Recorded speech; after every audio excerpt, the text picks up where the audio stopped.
Greetings. My name is Sekou Franklin, and I'm the president of the National Conference of Black Political Scientists. We have an exciting panel and dialogue about this historic election. I want to thank you for joining us today. And before we get started, I want to acknowledge NCOBPS executive council members who are involved in this panel, who are also watching this and viewing this wonderful dialogue. I want to recognize our Vice President, Tiffany Willoughby O'Rourke, and our Executive Director, Kathy Stromal Golden. And I also want to acknowledge our past presidents of NCOBPS. NCOBPS was established in 1969, ironically, just a few months after the inauguration of Richard Nixon. Our members are engaged in groundbreaking research on a variety of topics, and our members are scholar activists. That is, our members are making their research relevant to addressing under-resourced communities and unheard voices. This panel is titled Perspectives on Blacks and Voter Mobilization on the Eve of Election 2020. The panel offers snapshots of important topics in this election.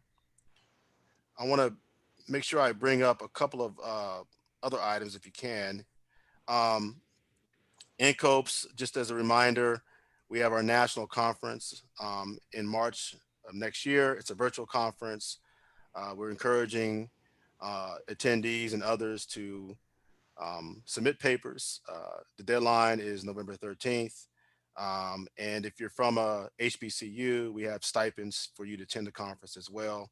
And each of you who are signed up for this event will get an announcement about that after the session. This panel's title, as mentioned earlier, Perspectives on Blacks and Voter Mobilization on the Eve of Election 2020. The panel offers snapshots of important topics in this election. Our moderator is Dr. Desiree Pedescleaux.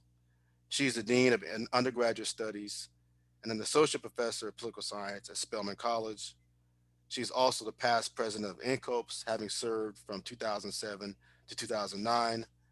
I'm going to turn the event over to her, and I'm going to take care of the logistics and other matters. Thank you. Thank you, Sekou. Thank you very much. Good evening. Thank you for joining us this evening.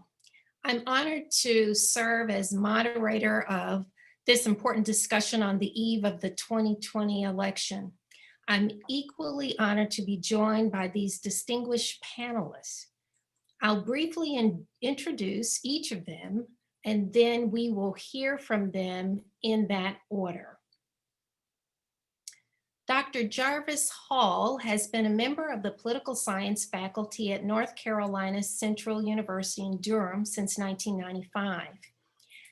He served as chair from 1998 to 2005, and from 2006 to 2015, he was the director of the Institute for Civic Engagement and Social Change, which he founded at North Carolina Central.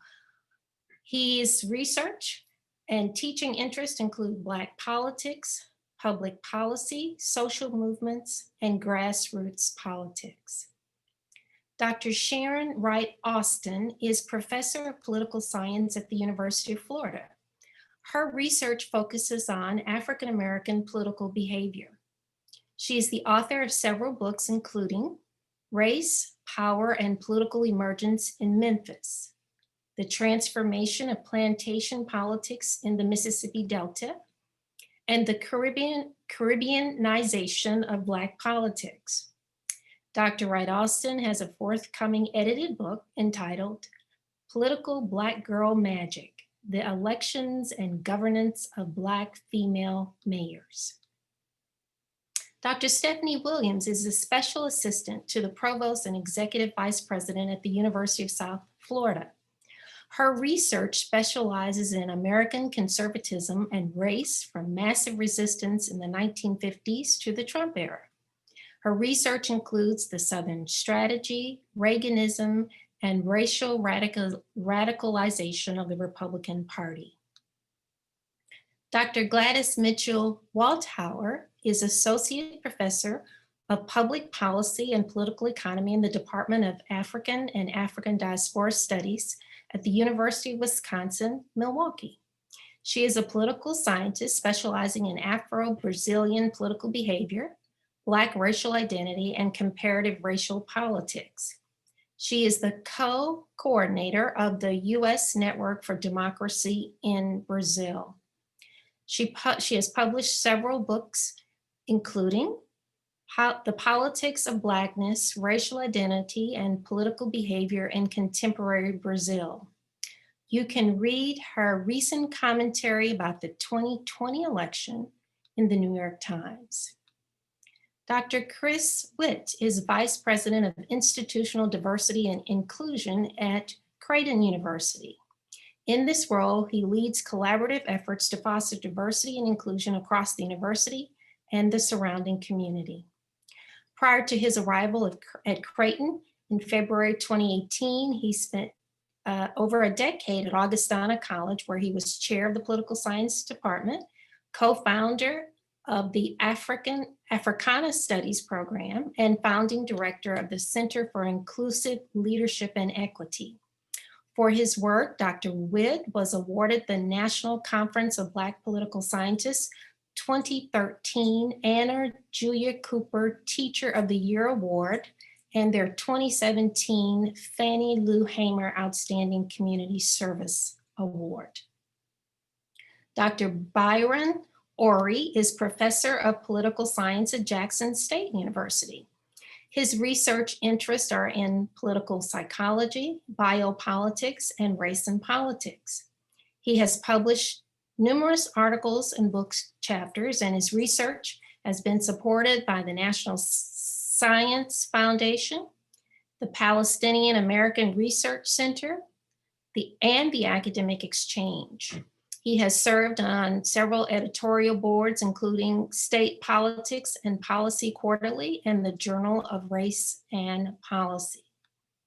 In 2003, Dr. Orey was selected as a Gallup Professor by the Gallup organization. Najja Baptist is Assistant Professor of Political Science at the University of Arkansas. Dr. Baptist's research examines how citizens use music to understand politics and political influencers to mobilization. His current research explores the role of race and gender in the online interactions between President Trump and Congresswomen of color. And now, without any further ado, let's hear from our panelists. Dr. Hall. Yeah, I have a PowerPoint. First of all, thank you, Desiree, and thank you, Sekou, for putting this panel together. I think this is something that NCOBPS should be proud of being a part of, and we hope that we have these kinds of discussions and exchanges many, many times as we go forward. I think we're going to need them. So let's see. Can everybody see my PowerPoint? No. No? Nope. Let's see. What do I need to do to...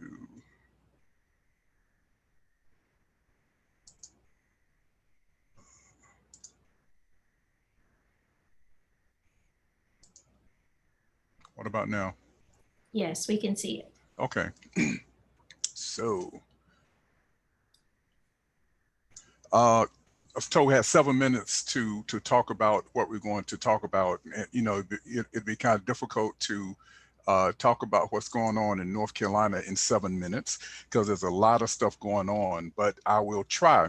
So here you see a map of the presidential race in 2016, the outcome of the presidential race in 2016 in North Carolina. And this helps to tell part of the political history of North Carolina too, because of course, where you see blue, that's where Hillary Clinton won those counties. Where you see red, that's where Donald Trump won those counties. And of course, we know that Donald Trump actually carried the state of North Carolina.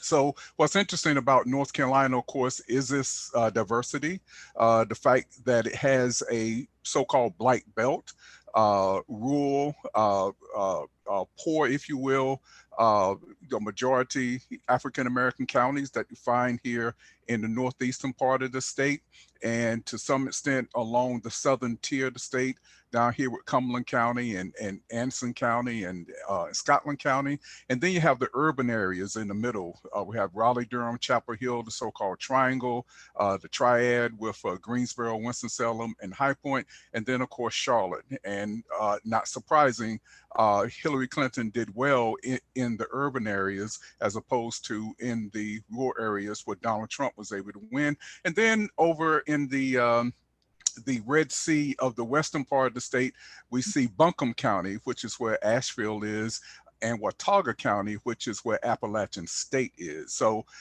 again, it's a very diverse state racially, and in terms of other demographics, it is changing quite a bit over time because of the influx of people from especially the north to North Carolina. A lot of people talk about the number of whites who are moving from New Jersey and New York and other places in the north. But what does not get a lot of attention also is the in-migration of a lot of African Americans whose families were a part of the out-migration during the so-called Great Migration, and they are coming home. And so that has a political impact on North Carolina too. North Carolina's vote is taking place under voter suppression. That, of course, is one of the major themes. Unfortunately, for this particular election, North Carolina had one of the more onerous voter ID bills in House Bill 559, or 589, I'm sorry, which the courts said that the North Carolina state legislature targeted Black voters with almost surgical precision. And so they threw out that law, but the Republican-controlled legislature was able to get a constitutional amendment added to the North Carolina Constitution in 2018. But that, and it did pass, but that has been enjoined by a district court judge. And so it will not be in effect for the 2020 election. And redistricting, of course, that continues to be a major issue and a major tool of voter suppression. We only have to point to what happened at North Carolina A&T in Greensboro, North Carolina, where literally they split the campus into 2 congressional districts, and that has been corrected because of redistricting. But those are the kinds of things that were going on to suppress the youth and the African American vote. Counting mail-in ballots, just as we have seen around the country, there has been challenges by the Republican Party about when the ballots could be counted after the election. And so the courts have ruled, the Supreme Court will allow for the counting of mail-in ballots to take place up to 9 days after election day, as long as it is postmarked by election day. And of course, the misinformation that we have seen, and of course, the voter intimidation that we have seen throughout the country during this election cycle. And many of you have probably heard what happened in Graham, North Carolina, which is right down the road from here, in terms of people who were participating in a march to the polls were actually pepper sprayed by police. And of course, that has received a lot of attention, as well it should be. I have to mention that one of the important things that we need to point out for the election in North Carolina is the fact that in terms of statewide races, it's a historic vote in the sense that 3 African-American women have an opportunity to win in statewide elections.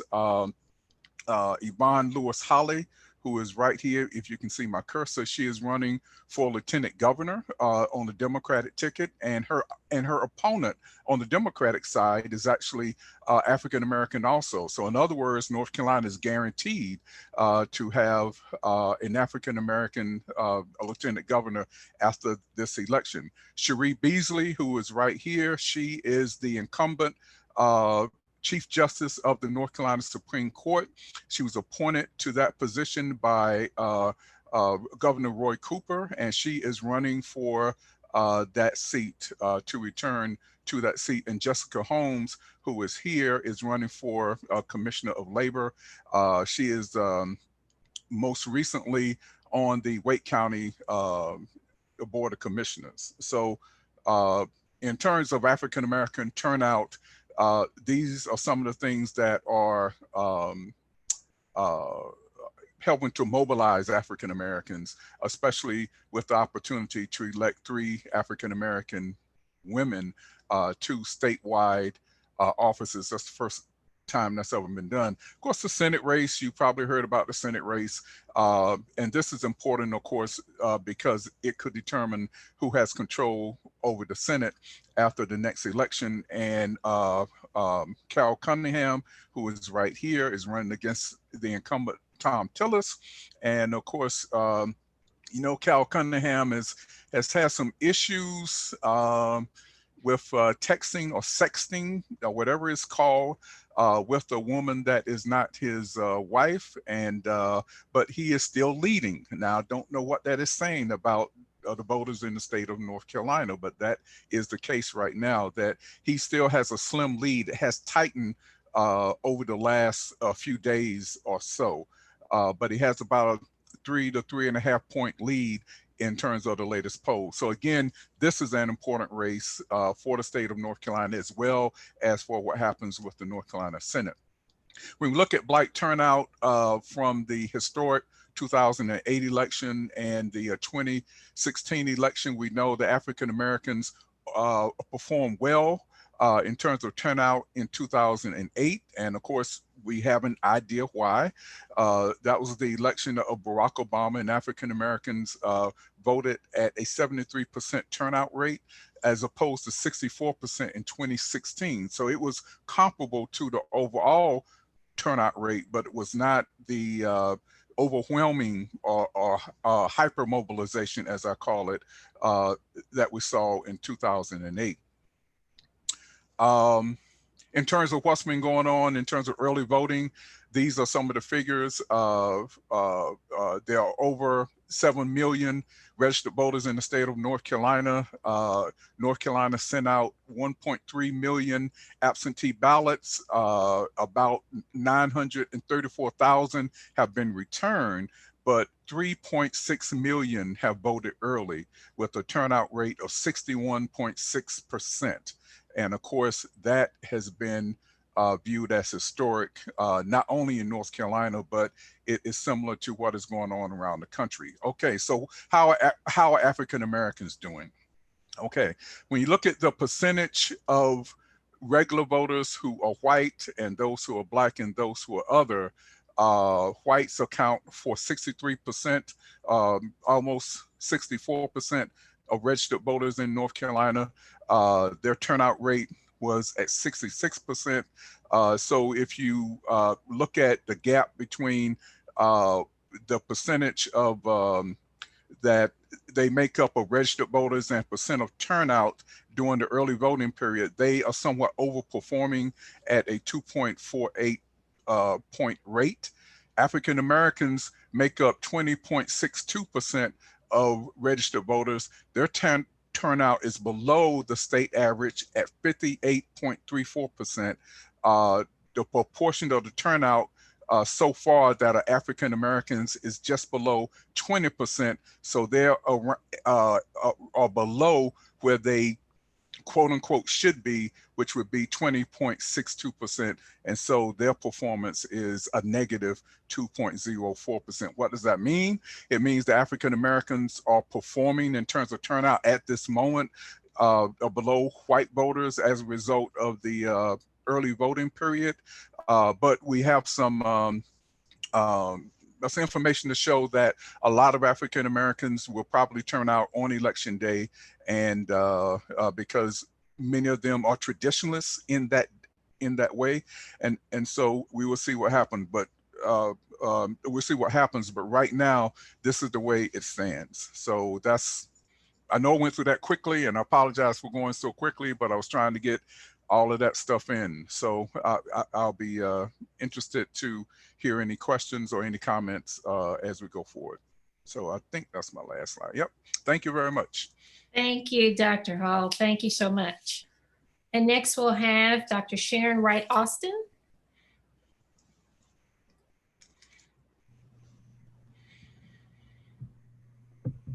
All right, I just shared my screen. I hope you can see it. Well, tonight, thank you, Dr. Hall. Tonight, I'll be talking about the state of Florida, which is another really important battleground state. And mostly I'll focus on Afro-Caribbean voters here. In 2010, the Afro-Caribbean population had grown over the years, as I mentioned in my book, which the title of it is there, The Caribbeanization of Black Politics. Over the decades, the Caribbean population, especially the Haitian population, has grown in Florida, but also in Broward County, which is north of Miami-Dade County. Not only is there a large Haitian population, but there's a large Jamaican population as well, and other Afro-Caribbeans live there as well. Statewide, people of African descent, that includes people who are of Caribbean descent or just people who are just considered to be Black, are 16% of the state's population. 1 in 3 of the residents in Miami is an immigrant, and increasingly, 1 of 3 Black residents in Miami is an immigrant. And so increasingly, Miami has always had a lot of immigrants, but increasingly there are more Black immigrants who've relocated here over the decades. Broward County, which I've already mentioned, is about 30% Black, and out of that population is 12% West Indian. The West Indian population is 5% Haitian in the state of Florida, 5.3% Jamaican, and less than 1% from other Caribbean and also other African groups. So that tells you a little bit about the diversity in the Black population here in the state of Florida. As far as their political behavior, I have a link at the top of the page. If you'd like to get a copy of this presentation, just let me know, of an op-ed that I wrote about Black Democrats and the Black vote generally in Florida. But as far as Afro-Caribbean voters, there are a lot of similarities between them and other Black voters. Most of them are overwhelmingly Democratic, but they also show a slighter, larger tendency to vote for Republican candidates. In particular, in 2016, President Trump won 20% of the Haitian vote. And so for a Black voting group, that's a pretty significant percentage. And it's also much higher than the overall Black percentage for President Trump in 2016. A lot of that was possibly because they didn't like Hillary Clinton, but for whatever reason, he received a higher than usual percentage of support from Haitian voters. Haitians are more likely to run as Republican candidates. As a matter of fact, one of the first Haitian candidates in the state of Florida to win a major position in 2001 was a man by the name of Joe Celestin, who was a Haitian immigrant who later became a citizen. He became the mayor of North Miami, which has a predominantly Black, also a very large Caribbean population. And that made him the first Haitian American elected to lead a large US city. Also, there's a Haitian American man who had served in the legislature as well. So they both ran as Republicans and won as Republican candidates. So now it's being said in 2020, and it's being debated among a lot of Haitian communities, that there's a need to HEXIT. Like, for example, I'm sure you've heard of the term Blexit, Black exit, but Haitians need to exit the Democratic Party is what that term means. And the reason, despite the things that President Trump has said and the things that President Trump has done, the positions he's taken, especially when it comes to immigration, a lot of them look at economic issues, and they believe that President Trump is the better president to lead us back to economic recovery. And then recently there was an incident in Florida just back in September when Kamala Harris came here to campaign, and she visited with a number of Black leaders, but none of them were Haitian. And that was something that offended people in the Haitian community.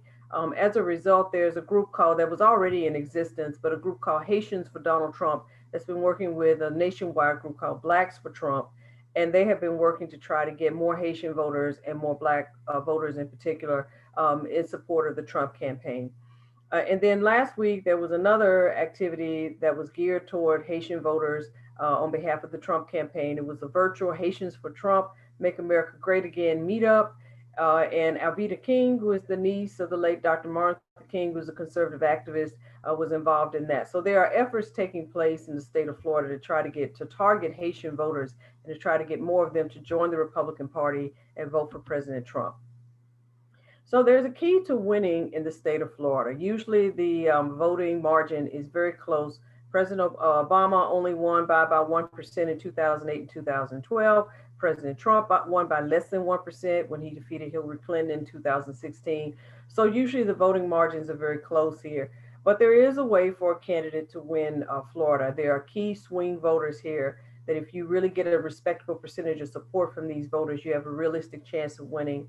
First of all, senior citizens, which Joe Biden has done much better than Hillary Clinton did 4 years ago. There's a community called the Villages, which is near Orlando, a retirement community where there are a lot of older, mostly white senior citizens who are very politically active.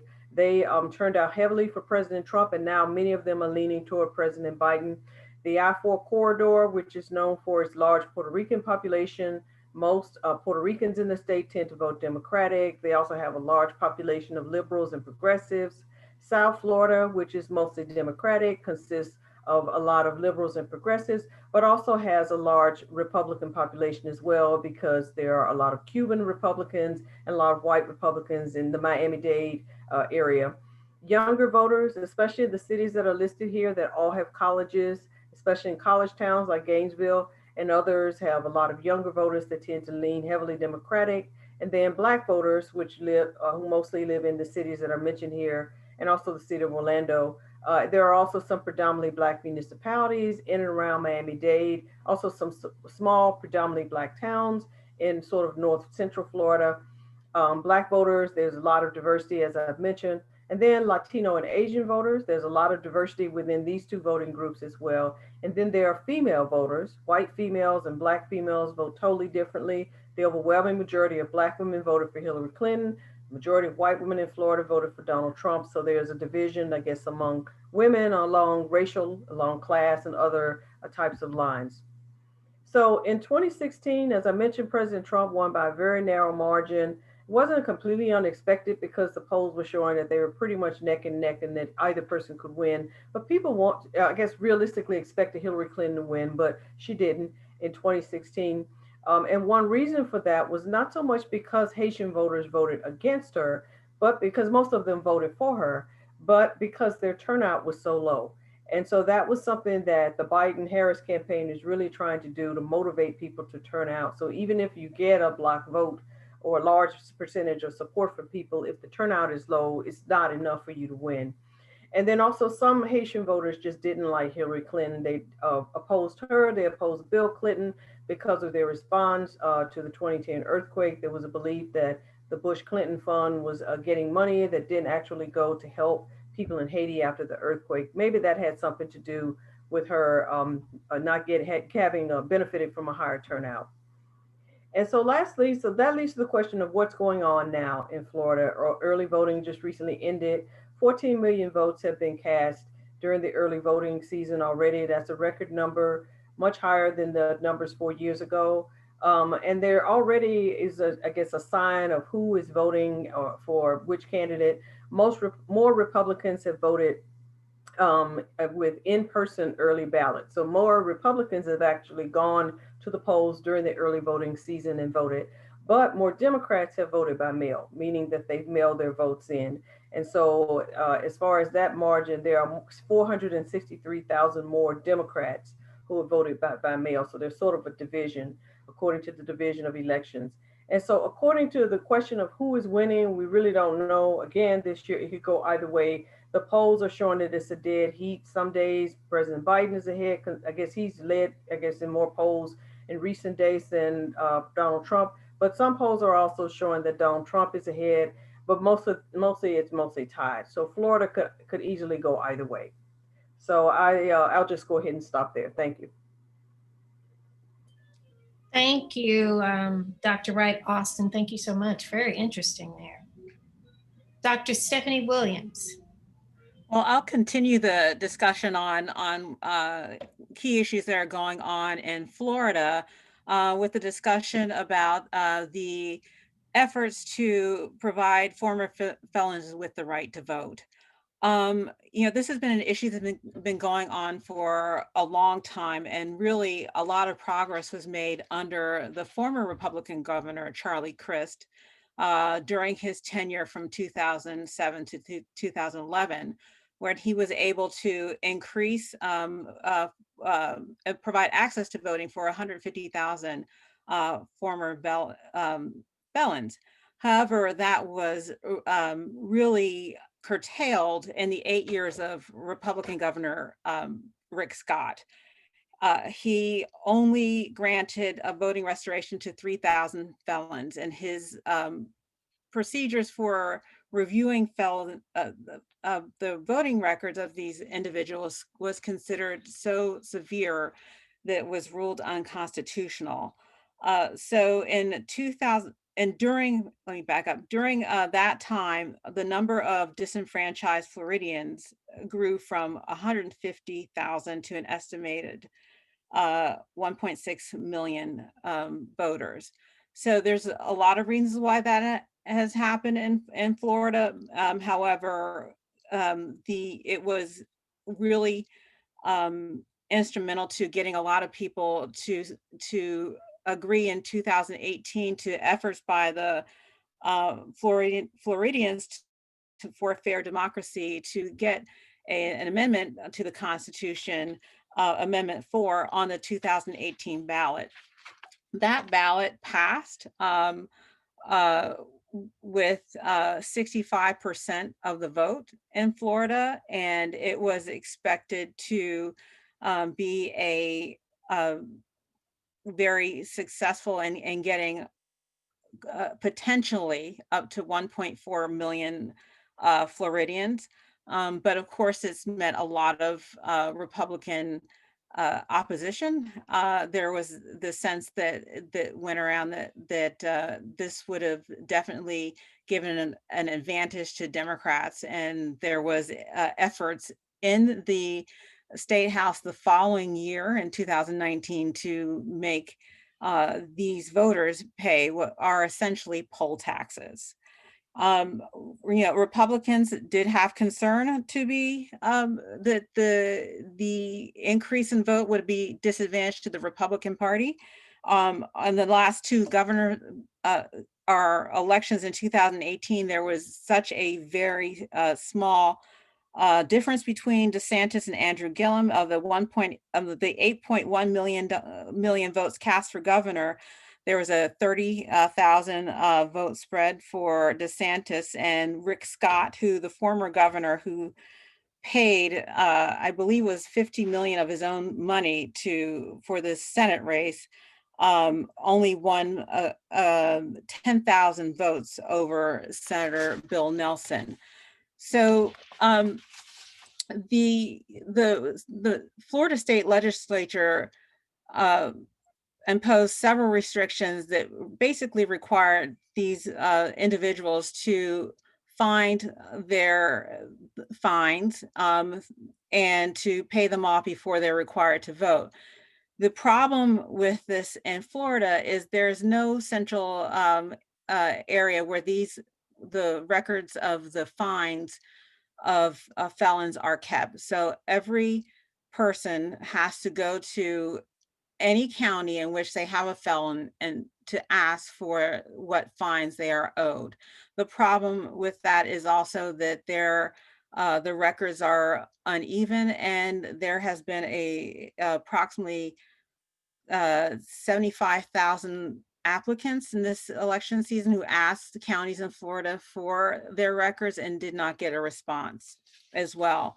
So only 67,000 individuals were able to register to vote. This is also a problem with the major setback came with the Supreme Court.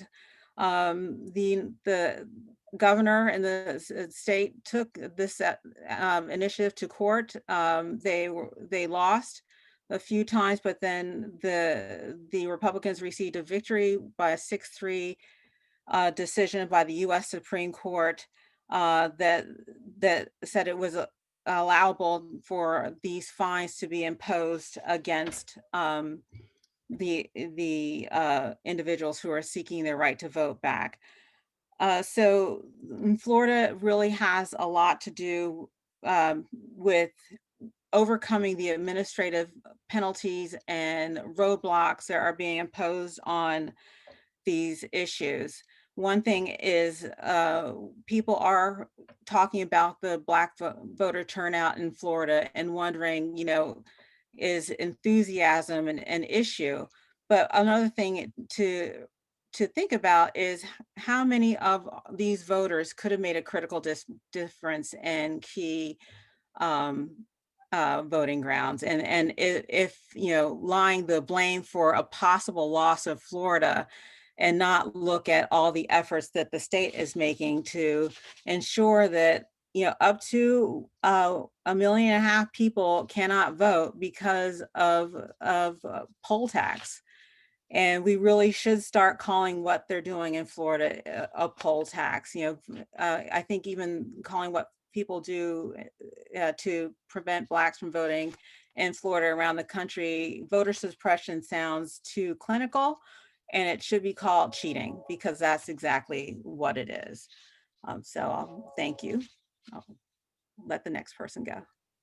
Thank you very much. Thank you. Yes, and you're right. We should call it what it is, cheating. Dr. Whitt. Thank you. Thanks for everyone who's gone before me. Great comments. And what I'm going to talk about today is what we were asked to do was give a snapshot. And unfortunately, when we talk about Middle America, particularly Nebraska and Iowa in the national media, if you pay attention to national media, you think there are no Black people there.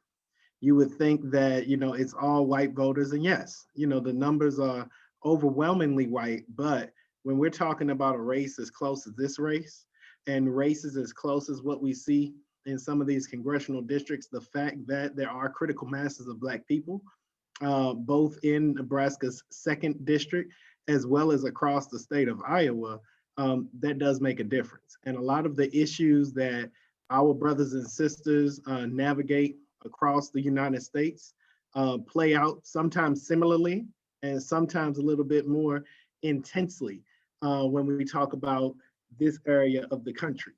So let me talk about Nebraska's 2nd district first. I'm sure a lot of people on the call recognize that Nebraska splits their electoral college votes. So in total, the state of Nebraska has 5 electoral college votes, and Nebraska's 2nd district encompasses Omaha and much of its surrounding areas.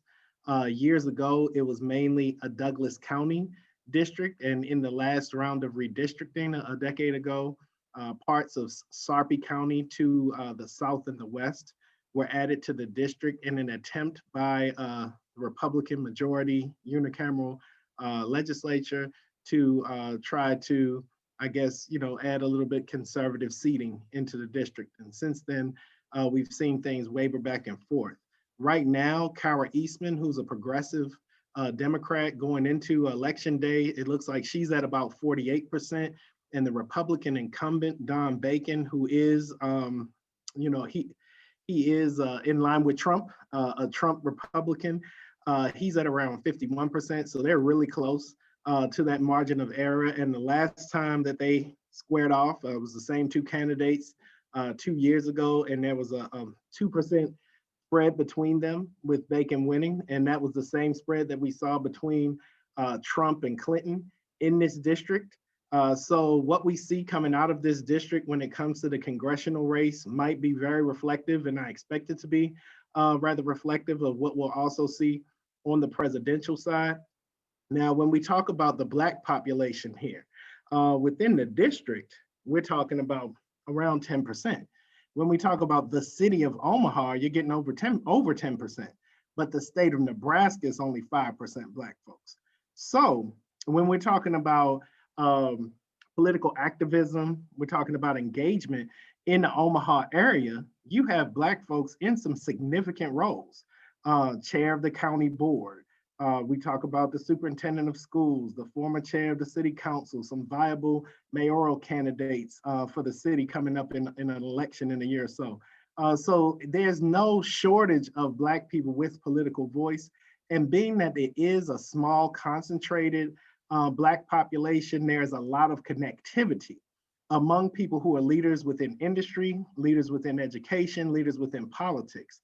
So the things that the national media really doesn't see here is that connectivity, is the fact that there is some sway that can be had in really capturing the hearts and minds and the intentions of Black people. And within some of the spaces that Black people occupy in this Omaha metropolitan area, they're going to be able to influence people who are not Black. Because you're talking about different races that folks are running for, different ways in which people are organizing. So just this summer, there was uprisings here. And obviously, as was the case across the country, uprisings were participated in by way more than just Black folks, probably more Black folks than other people. And we ended up having, some people may have heard of it, a young man by the name of James Scurlock who was killed by a white business owner in downtown Omaha, actually a few blocks away from where I live.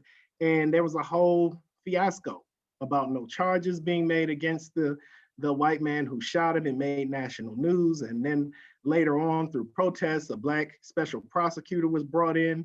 And before the trial could start, the man committed suicide. There were lots of calls against the Douglas County attorney in terms of him not charging at first, not really following through.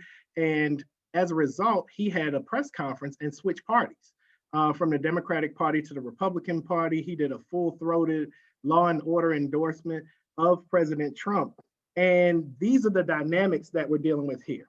So these are the dynamics that sometimes may push progressive whites to the polls, that may motivate some of the conservatives, that may get Black folks who otherwise may be disengaged a little bit more engaged. I mean, we have Pete Ricketts as the governor of the state of Nebraska, and he's part of the Ricketts family, very closely tied to the Trump enterprise in terms of the Trump campaign. And just this summer, he decided to use his veto power to veto a natural hair bill. So that really got people interested in some ways in politics. We also see some things that were said and done during some of the uprisings and dealing with Black leadership in the area. So there are lots of reasons why people are paying attention to this race more than the Trump-Biden dynamic. But in addition to that, it really does drive a lot of engagement with the Biden campaign, and a lot of key people who play other roles in the area are involved with Democratic Party politics as well as the Biden campaign. So early voting in the state of Nebraska, one of the things we see across the country when you have a high white population, a lot of times we end up seeing a little bit less widespread voter suppression. So early voting, even before COVID, was pretty accessible here in Nebraska, and that is maintained. And so we'll see how things turn out, because like I said, within this second district for this one electoral college vote, which is very important, you all may have seen, President Trump came a few days ago and had a rally at the Omaha airport and left hundreds of people out in the cold, and that's been the talk of the town.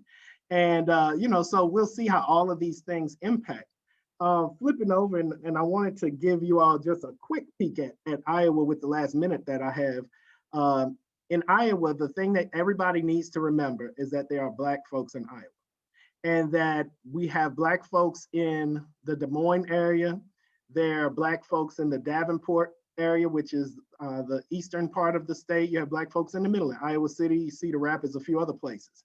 And when we're talking about, as I said earlier, a race as close as this, the fact that they are connected, the fact that they are active, those few votes can make a big difference when you start looking at the polling. Right now, when we're looking at Biden and Trump, pretty close. They're a couple of percentage points apart, with Trump about 1 percentage point up.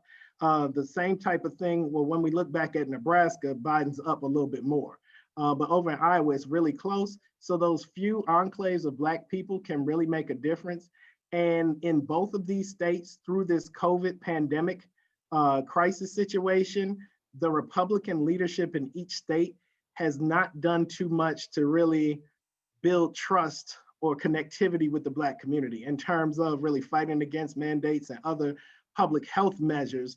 So it's not like one of those October surprise or pandemic surprises where, hey, just because of great handling of the pandemic, you see Black support shifting over to the GOP. That hasn't been the case. So, I mean, I hate to finish like this, but we're gonna have to sit and see, y'all.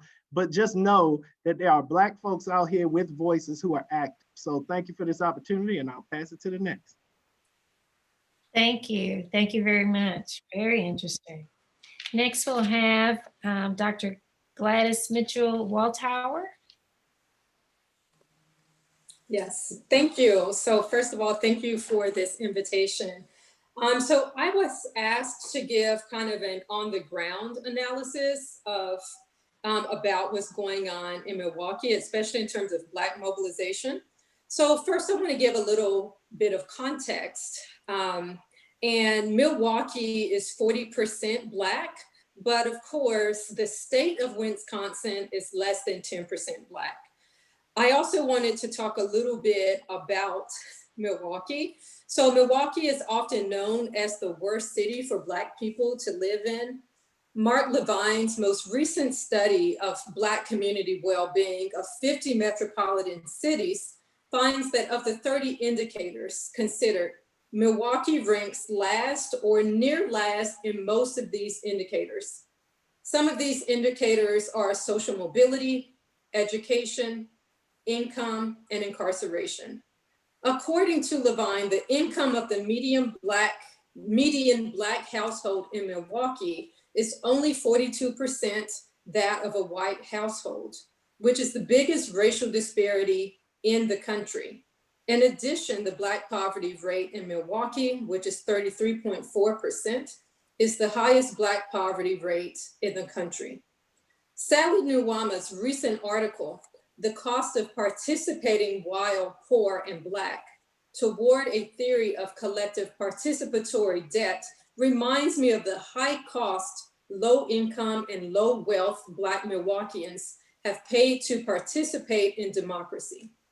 During the April 2020 elections, which I'm sure many of you heard about, when only 5 polling sites compared to the usual 180 were open during the pandemic, that is killing Blacks at a higher rate than whites, Black voters paid a higher cost to participate, given the higher propensity of dying from COVID-19 if contracted.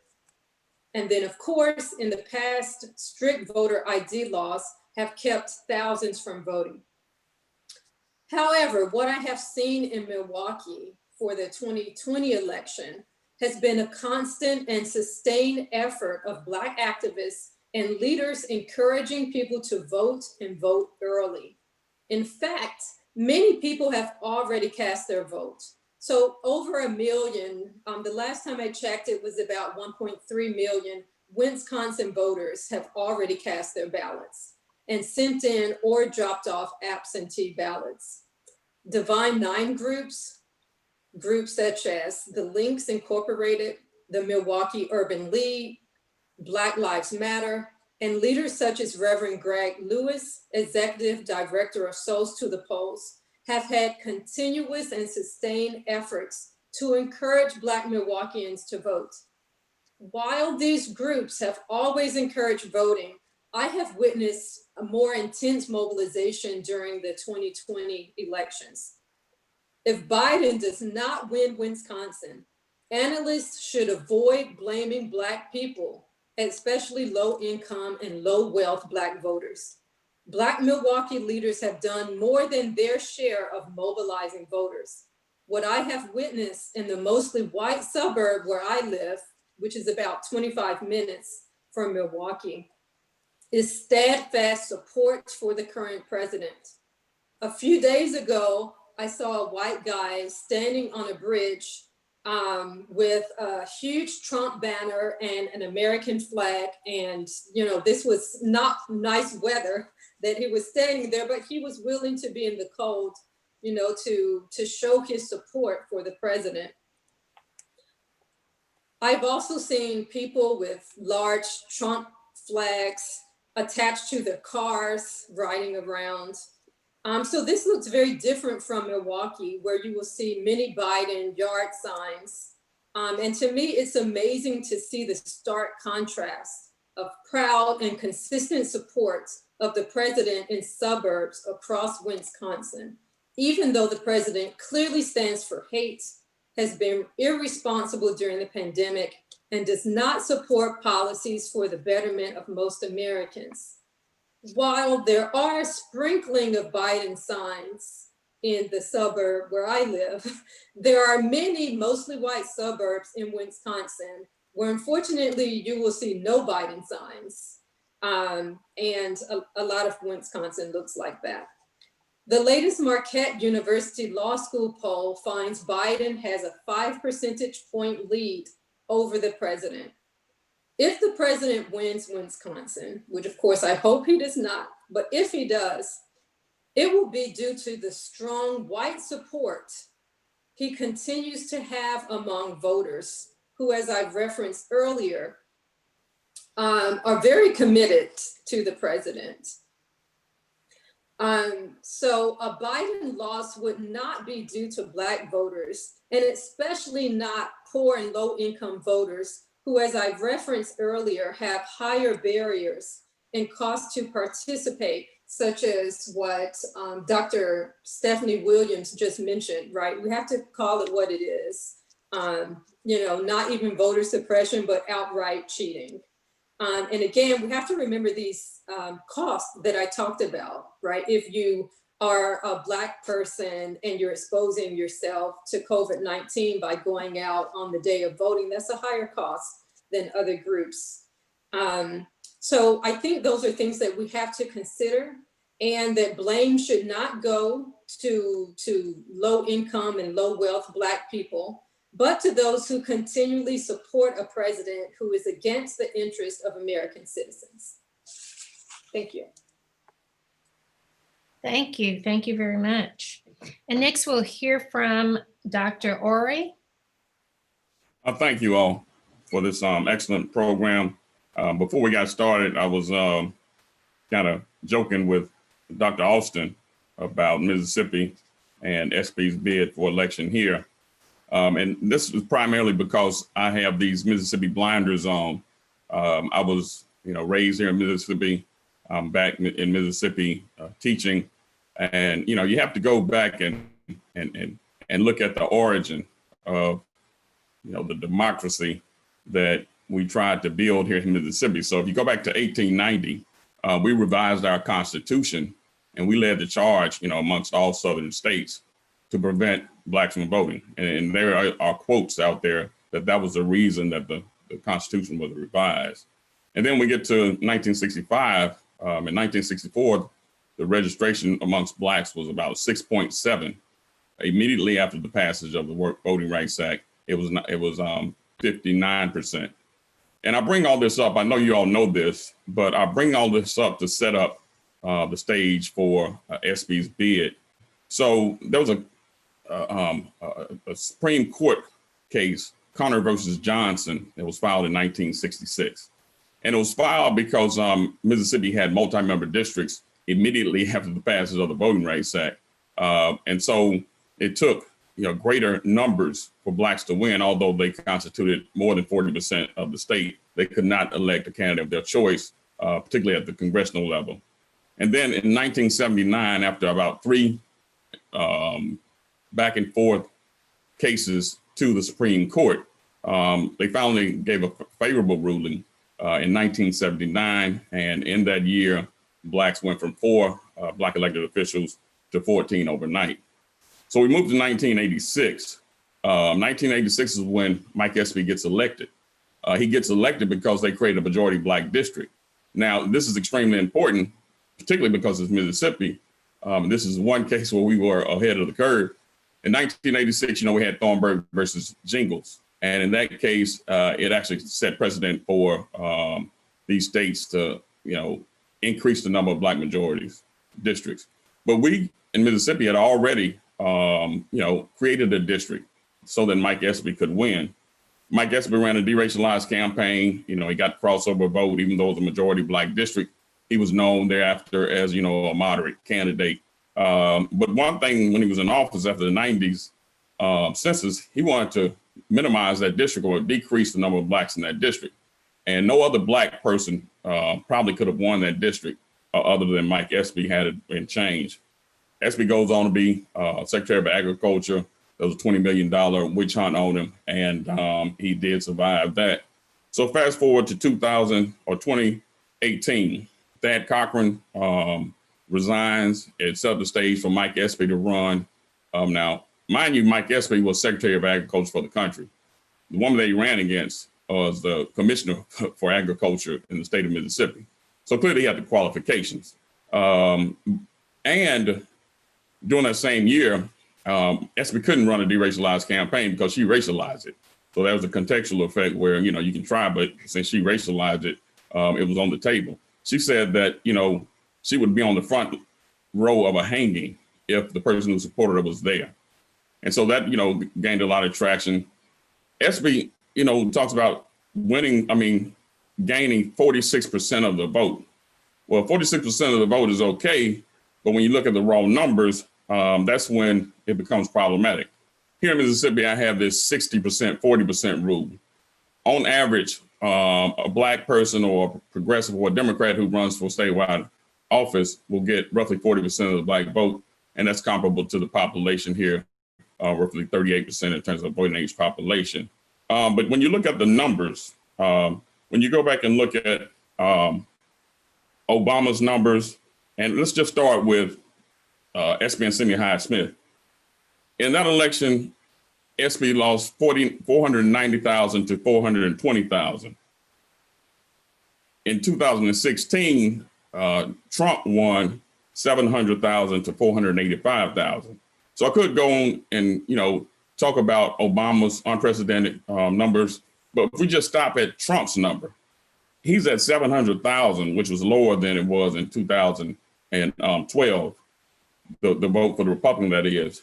So that means that Espy has to go from 420 to 700,000.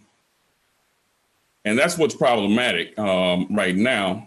But, you know, because of George Floyd's death, and he's been, you know, plowing ahead with these race-specific campaigns. His advertisements, he has about $4 million in the coffer compared to her about $1.5 million.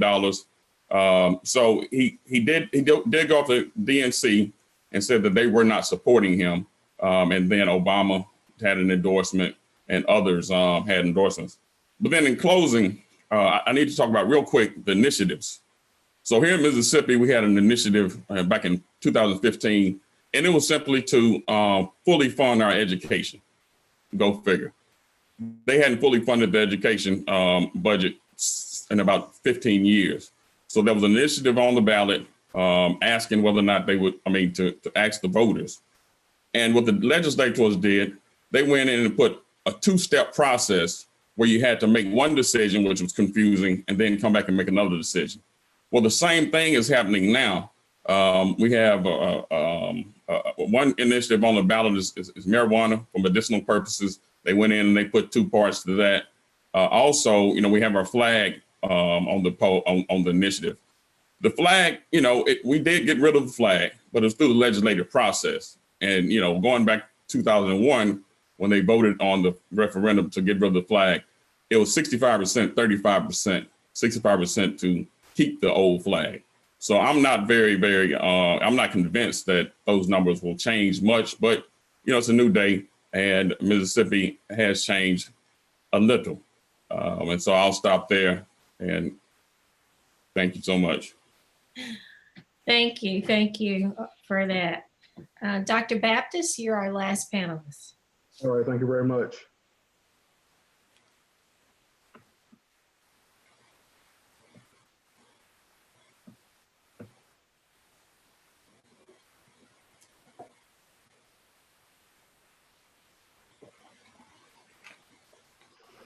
Okay, thank you to the organizers for creating this panel. I really appreciate them allowing me the opportunity to be on it with such phenomenal scholars. A lot of them are mentors.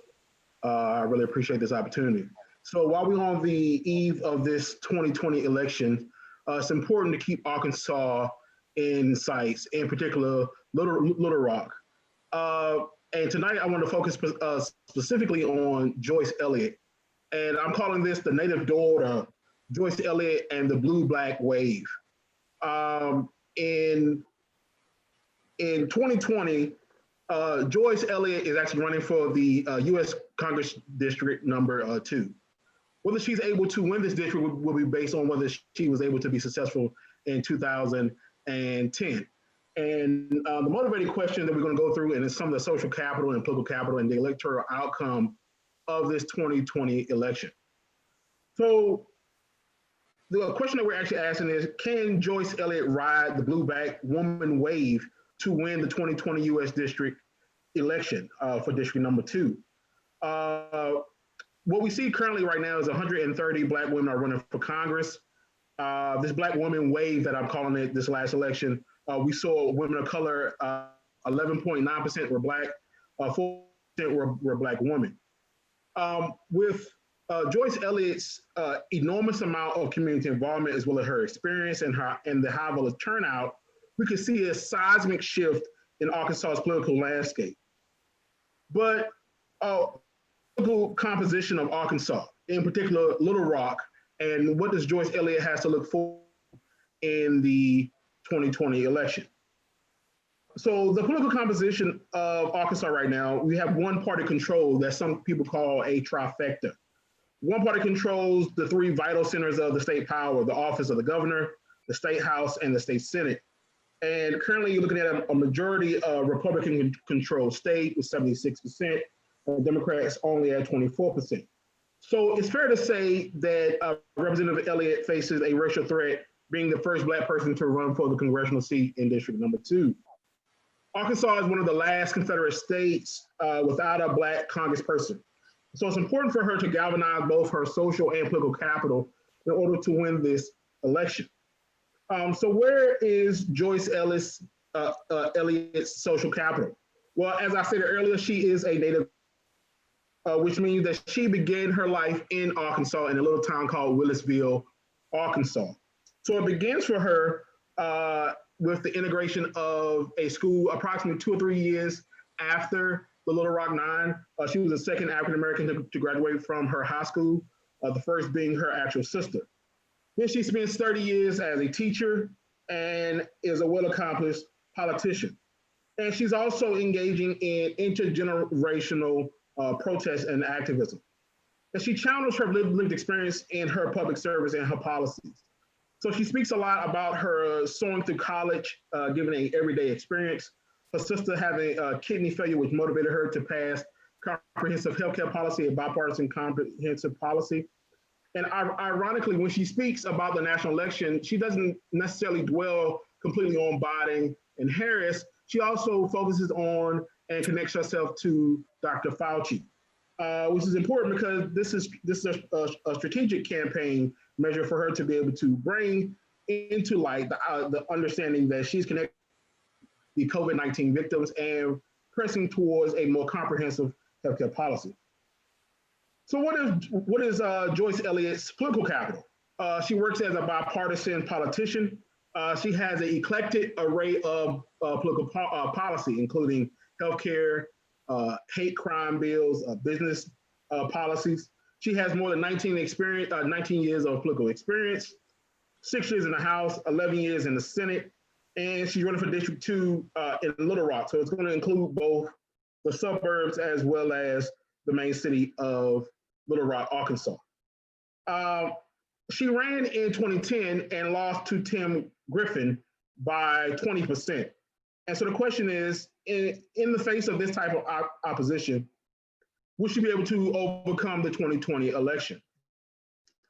And the simple answer is perhaps. Considering the fact that she's running against incumbent Fern Hill, who actually engages in dog whistle politics.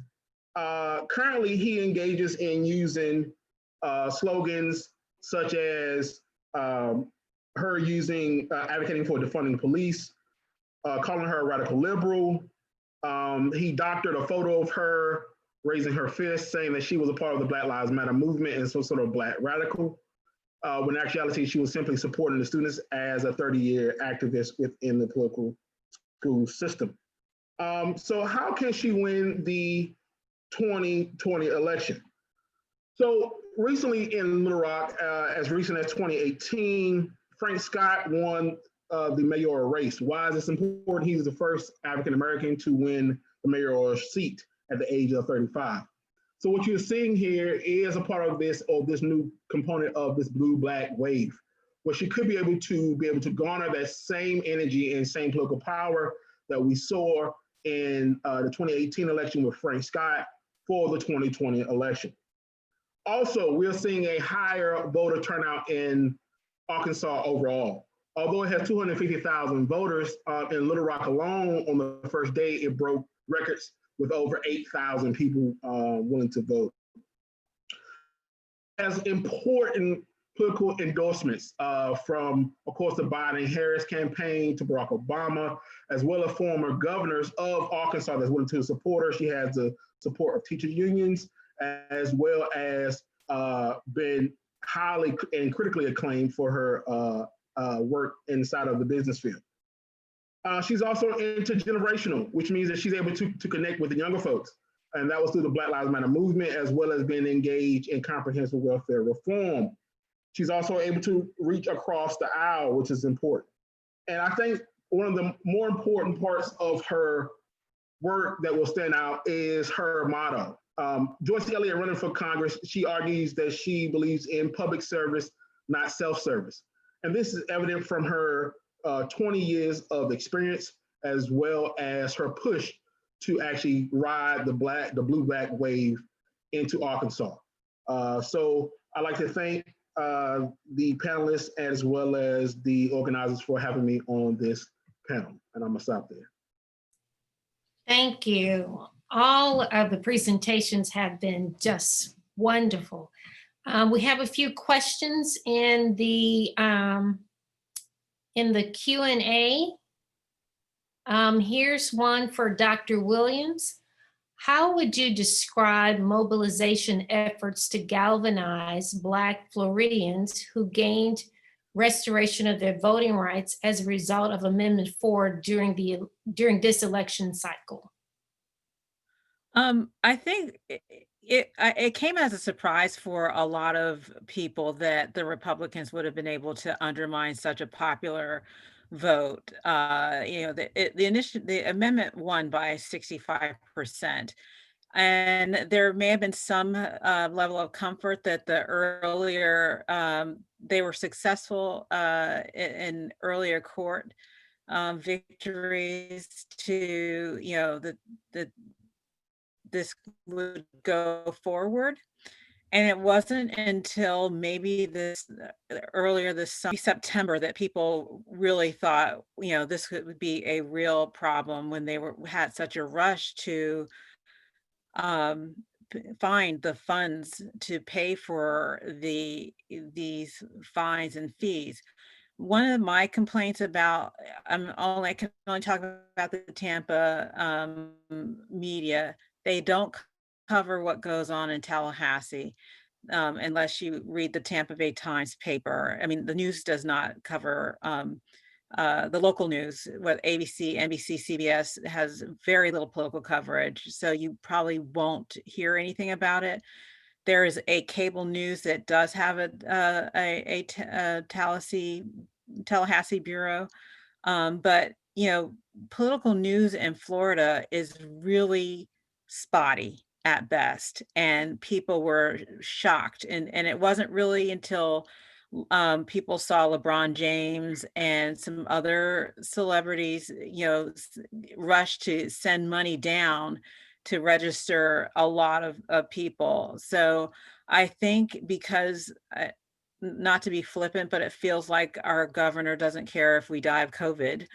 That there will be more emphasis on helping to remove DeSantis from office because he's been that bad. And hopefully that will be part of the voter registration and effort early on in 2022. Okay, thank you. Now we have a question that's posed to the panel.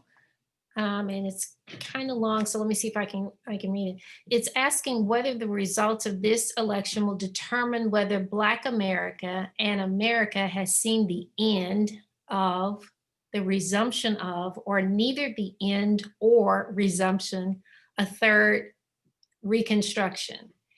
Is that not a useful way to conceive of Black political racial progress or regress?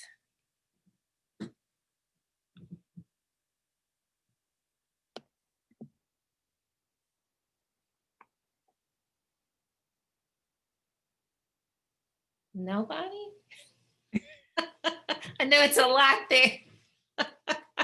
It's a lot there. Well, let me tackle, I guess, an interpretation of what I think that was Brother Shaw who put that in there. It was a lot of hills and valleys in that question, but I would say that when we think about Black America as well as America, I look at this time period as in great part a reflection of about 100 years ago, when we talk about having, outright racist, in the White House, when we talk about a resurgence at a time of, white supremacist groups, when we talk about a global pandemic, all of these different things. And a lot of times when I would be talking about these things with students, as well as just thinking about it for my own good, I would be very appreciative of our ancestors who went through that period, because they had to make it through that period for us to get to the periods that are talked about so much. They had to make it through the teens and 20s and bloody summer and so many different things for us to make it to the 40s, opening the door for the 50s and 60s, where we really put a lot of emphasis. So with that being said, for a certain version of, white supremacist America, we're seeing some last throws because things are starting to shift. But the problem is sometimes when people talk about the last throws of something, they think about it in terms of a few minutes, a few months, a couple years, and they forget that we might be in this for a few decades. And that, I hate to say it, but it may be our children or our children's children who are really reaping the full-on benefits of what we're going through at this moment, that it may extend longer than we'd like it to extend. That doesn't mean that we don't keep pushing the envelope. That doesn't mean that we give up. That doesn't mean that we don't keep fighting for something new. Not for some change, but for something new, some real transformation, but just that we gird ourselves for the fact that this could be the beginning of a longer time. Because even if you have, let's say, a Biden victory, let's say that you do have a blue wave, that doesn't mean that the forces that brought Trump and so many to the forefront are gone. So we just have to remember that both on a national level as well as locally. So I'm not sure how much of Todd's question I asked, but that was the feeling I got from the hills and valleys. So that's what I got for you, Todd. Yeah, we have to now be prepared for the next phase of this. And what I mean by that is we're in a period when we can engage in some very meaningful coalition politics, working with other groups where we have a similar interests, and making sure that we advance things in terms of economic justice and environmental justice and all those kinds of things. But at the same time, we always have to remember the inevitable backlash, and we know it's coming, and we have to be strategic as to how we prepare for it. And you do see some signs of that in terms of the coalition politics as well as preparing for the next stage. I'm sure most of us were dizzied by how quick a lot of folk embraced this, the Black Lives Matter idea. I mean, my neighbors have a Black Lives Matter sign in their yard, and but I think there will be a backlash. Trumpism is just a symptom of much of what is going on in our country, and we just have to work together. We have to work within ourselves, but we also have to work together with other groups that have similar interests and similar concerns. If I could jump in also, I have to say one of the things that I'm going to be looking at are the never Trumpers who found Jesus in this cycle, and I'm glad they said that they're wrong. But you know, they put a lot of these people in office who are engaged in voting suppression. And I hope, and after the election, I did talk to Stuart Stevens, and I want to talk to him again after the election and say, you know, you just wrote a book talking about what you all did to win. So we need you to help us fight what's going on in Florida, because you know darn well these votes should not be 10,000 spread votes. You know it's a lot bigger. That is, I hope that people put pressure on the Lincoln Project and the Republicans against Trump, who, you know, thank goodness they've gotten involved, because I think that's what we have a fighting chance, because a lot of them have, but they got to work in some other ways with our coalitions long term. Okay, anybody else? We have a few more questions, if not. Okay. Here's a question. Last election, we got caught up in the polls and got surprised. Is Trump's enthusiasm still being underestimated? What could be overlooked this time around that hasn't been discussed yet? I was just looking at CNN yesterday, and they have the Trafalgar poll, and that is the only national poll that's predicting that Trump will win. And they predicted they were the only poll 4 years ago that predicted accurately that he would win. And they also predicted the exact number of electoral votes that he would win by, even though they didn't get some of the states right. So I was looking at that, and they were talking about the fact that in that they have a concept of the shy Trump voter, the person that might be a Trump supporter but won't admit it. So when posters call that person, and when they ask them, okay, who are you going to vote for? They'll say Biden, but they really mean Trump.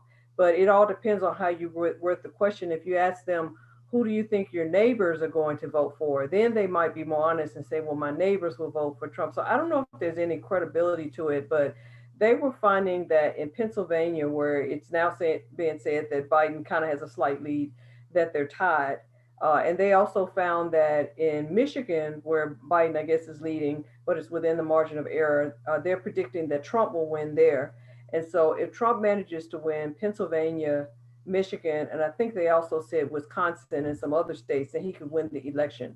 And they're predicting that that will happen. So it could be a case, even that 4 years ago, even when we were predicting that Hillary would win in certain states, the votes were within the margin of error.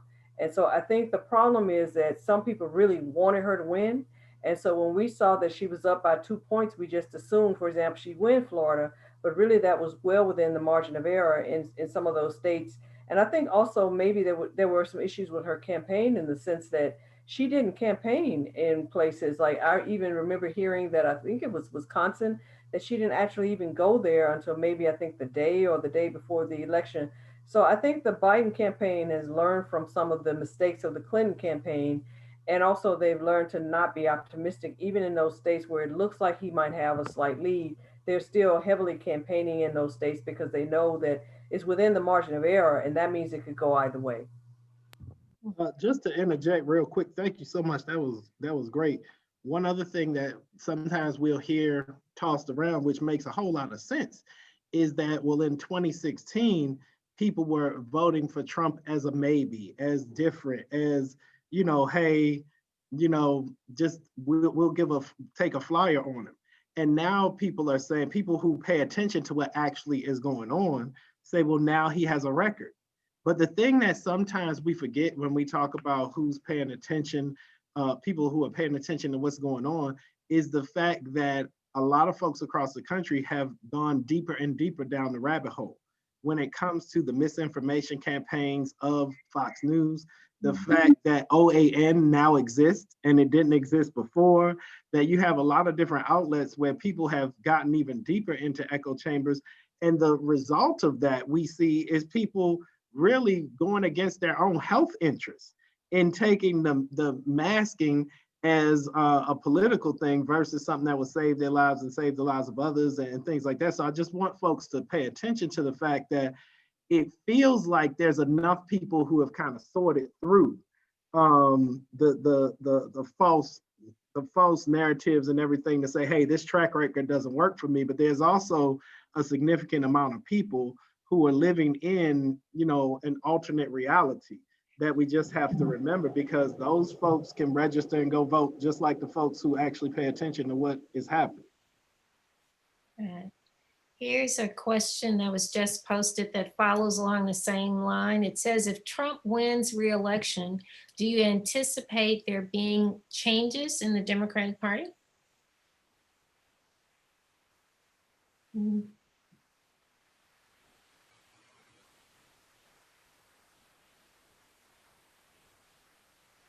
I would think there would be some changes. I mean, I think what would happen is the people who were supporting Bernie Sanders as CC, you all were just playing it too safe to get people who you're not going to get. But again, I really think that we should be looking at the voting infrastructure. The fact that they slowed down the polls, I mean, the broke all the mail sorters, and there's I don't know how, and people voting in sports arenas because other things were closed. I mean, we really have to look at our infrastructure, and I think people are going to have to pay attention to down ballot races, which they don't, and midterm elections, which they don't, and that's how we have to fix this. So I don't know if the Democratic Party is going to, probably will, but I think the voting infrastructure is so broken that we have to spend the time, the money, and the effort on that. I think too that we have to look seriously, and it's related to the previous comment, that we have to look seriously at a process that continues to generate elderly white men as the people who lead the ticket. I mean, that there's something fundamentally wrong with that. And whatever the answer is, I think we have to put good minds together and think about what can we do to open up the process so that we can have more diverse people who actually wind up at the top of the ticket for the Democratic Party. Also, to add to what Dr. Hall said, if you look at the 2016 election, I think you're going to see a younger generation actually pushing for a leadership change. To add what Dr. Hall was saying, you saw it in 2016 when the Democratic Party adopted 80% of Bernie Sanders' platform. But I think with the Black Lives Matter movement, and as comprehensive as it is, and with this political arm now that it's having, that is advocating for not only candidates to run for office, but having Black Lives Matter movement members running for office and actually winning, what you're going to see is an actual shift. I think for the 2020 election, I think all the points that have been made is important, especially the idea of looking at down ballot elections as well as the electoral college. I think that's going to have to be a conversation that we have at some point as to how do we, who our electorates beholden to, and how do we get them to vote for the population that is actually voting behind them. I think that's a conversation that we fail to have. I think it's also a conversation we need to have about, as Dr. Hall was saying, having candidates that people are kind of closing their eyes to vote for, and looking towards a more, a kind of redefining and probably deconstructing what we understand to be progressive as well as radical. And how do we bridge protest and politics now? Because you have all this energy, you have all this push, but the point that Dr. Whitt was making, even though you have this push on the left, you also have this push that's coming on the right. And there seem to be equalizing forces here. And the point is, how do we then stop the tyranny of the majority that has already been able to, as Marjorie Barnett argues, to be able to incubate the political system? And can we continue to use the same strategies? That's a question that has to be, we really have to open up at this point. Can we continue to use the same strategy when they are no longer working? in order to get the outcomes that we're seeking. Thank you. So we have time for maybe one last comment from Dr. Mitchell-Walthour or Dr. Orey. Anything from the two of you? One thing that I failed to mention, and I put in the post section, was that we have an initiative on the ballot to get rid of our state electoral college system. So here in Mississippi, if you gain a majority of the vote, you also have to gain a majority of the House legislators. So that's something we have on the ballot. Another thing is, to give myself some hope with these negative blinders on to Mississippi. Again, that was a statewide initiative to try and fully fund Mississippi school, and that was a biracial coalition across the board, partisanship wise. And there's some laws on the board on the books right now. For example, felon disenfranchisement, and then the medical marijuana. So you have some progressives who are pushing some of these issues. It'll be interesting to see whether or not they pass, and then we can tell whether or not we're going to have these coalition building opportunities. Okay, any final words? So I was just going to say that I think it was Dr. Austin who was talking about, I guess, kind of outreach from political parties. So definitely in Wisconsin, I can say from August until today, I have probably received 400 text messages and phone calls mainly from Democrats, Black Lives Matter, and other outreach, a few Republican ones, but there has definitely been more outreach in 2020 from the Democratic Party than 2016. 2016, I received a lot, but they have really done a lot of outreach. So they have done a better job. The Democrats have done a better job this year in reaching out to voters in Wisconsin than they did in 2016. All right, so just as you were speaking, what came up on my phone? A text. First time ever Democrats have a chance to win Texas because Joe Biden is tied with Donald Trump. Just got it. Just got it. Thank you so much, panelists. You have given us a lot to think about. Thank you, audience. Dr. Hall, you wanted to say? Yeah, I just want to say one more thing. Okay. I have to say this because as we're doing the work of civic engagement, it really leads to an indictment of the state of civic education in our country. And that's another thing we have to have a serious conversation about, because we see students when they come to our campuses and we get them involved, we as we used to say, drop knowledge on them or whatever you want to call it. But we need to work with our grade schools, our middle schools, our high schools, because we are generating people who become apolitical and don't have a sense as to what their role can and should be in a democracy. And we really need to have conversations about that also. Most definitely. Thank you for that. Thank you. I appreciate that. Thank you. And now we'll turn things over to Dr. Sekou Franklin. Thank you. I appreciate you, Dr. Pedescleaux, for moderating this event. And I'll just make a few closing comments if I can. Yes, just want to make sure. Just give me a second. Yeah, thanks, Dr. Pedescleaux, for moderating this event. And thanks to all the panelists, Dr. Jarvis Hall, Dr. Sharon Wright Austin, Dr. Stephanie Williams, Dr. Gladys Mitchell-Walthour, Dr. Christopher Whitt, Dr. DeAndre Orey, and Dr. Najja Baptist. These are the best and the brightest, and NCOBPS has been around since 1969. We have a diverse group of academicians, scholar activists who are operating at all levels of the academy, from the assistant professor level to administrative level.